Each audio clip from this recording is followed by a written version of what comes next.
Saya hari ini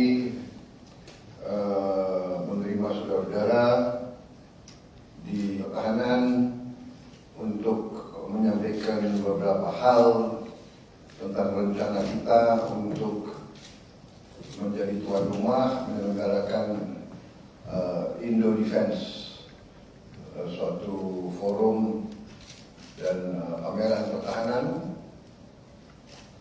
tahun 2022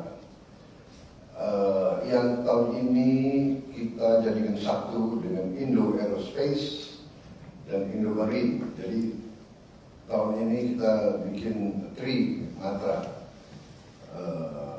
pertahanan darat, pertahanan laut, dan pertahanan udara.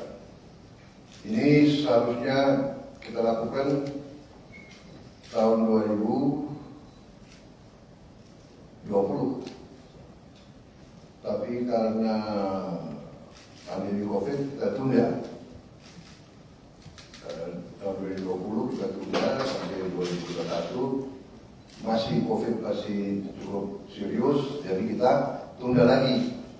Nah, sampai tahun 2022 ini kita lihat ada kemajuan dan pandemi dinilai sudah terkendali dan sudah menuju ke endemi, sudah menuju. Jadi kita putuskan untuk menyelenggarakan dan alhamdulillah nanti mungkin Dirjen Potensi Pertahanan sebagai penanggung jawab Expo ini dan forum akan beri keterangan yang lebih rinci, tapi secara garis besar ada 900 peserta, lebih dari 900 ya. 905 peserta, 905 perusahaan dari 59 negara, kemungkinan bisa jadi 60 negara. Satu kita ada konfirmasi, tapi yang jelas sudah 59 negara yang hadir, 905 perusahaan.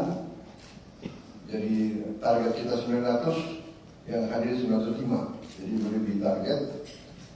Kemudian target kita 60 negara, yang hadir 59. Jadi sudah mendekati target kita, alhamdulillah. Kemudian ada kurang lebih 21 pejabat, setingkat menteri dan setingkat panglima tentara, panglima tentara, dan kepala staf angkatan dari berbagai negara hadir. Jadi saya kira ini cukup signifikan. Kemudian tema dari pameran ini adalah Peace, Prosperity, Strong Defense. Perdamaian, kemakmuran, pertahanan kuat. Jadi message-nya adalah sulit mencapai perdamaian dan kemakmuran tanpa pertahanan kuat. Sebenarnya kalau dalam sejarah manusia, kalau kita pelajari hampir nggak bisa. Jadi kemakmuran, perdamaian harus dijamin oleh pertahanan yang kuat. Pertahanan itu adalah ibarat asuransi. Kita punya mobil yang bagus, tanpa asuransi ini sulit di dunia modern. Jadi bukan kita berharap akan ada kecelakaan, tapi kenyataannya manusia selalu penuh dengan hal-hal yang tidak kita duga. Demikian juga dengan peradaban manusia, dengan sejarah bangsa-bangsa. Ya, sekiranya tidak ada negara di dunia, tidak ada bangsa di dunia yang niat untuk perang. Tapi kenyataannya perang selalu terjadi. Karena ini kadang-kadang sifat daripada manusia adalah ingin untuk memaksakan kehendak. Jadi hukum sejarah, hukum manusia adalah pihak yang lemah selalu diinjek-injek, pihak yang lemah selalu dijajah. Apalagi pihak itu kaya, negara yang kaya selama sejarah, ya, kerajaan-kerajaan yang kaya, masyarakat-masyarakat yang makmur, tapi tidak mau investasi dalam bidang pertahanan. Biasanya sejarah itu mengajarkan kepada kita negara itu punah. Ini is history, bukan kita suka atau tidak suka. Karena itu semua negara yang maju selalu investasi dalam pertahanan, asuransi.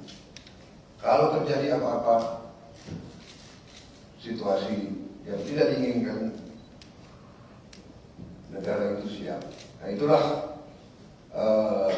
maksud dan tujuan kita dari pihak pemerintah menyelenggarakan pameran ini. Dari 900 peserta, lebih dari 90 adalah industri dalam negeri.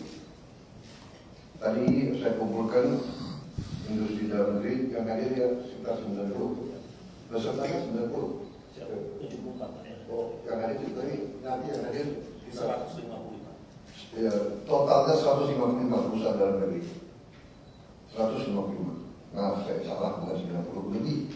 154 peserta dari dalam negeri. Sisanya dari luar negeri. Jadi lebih banyak dari luar negeri rupanya yang hadir di sini.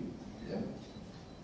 Dan dalam forum, dalam event ini akan juga kita lakukan forum diskusi, forum ilmiah tentang teknologi dan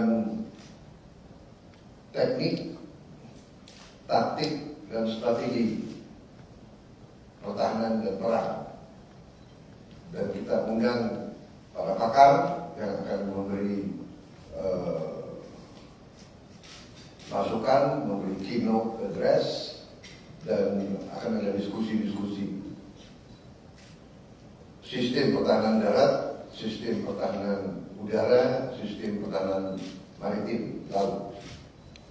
Dan terutama yang menarik adalah pelajaran-pelajaran yang bisa kita tarik dari konflik di Ukraina saat ini, di mana bisa dikatakan di situ digunakan teknologi pertahanan yang mutakhir. Saya kira itu dari saya, dan saya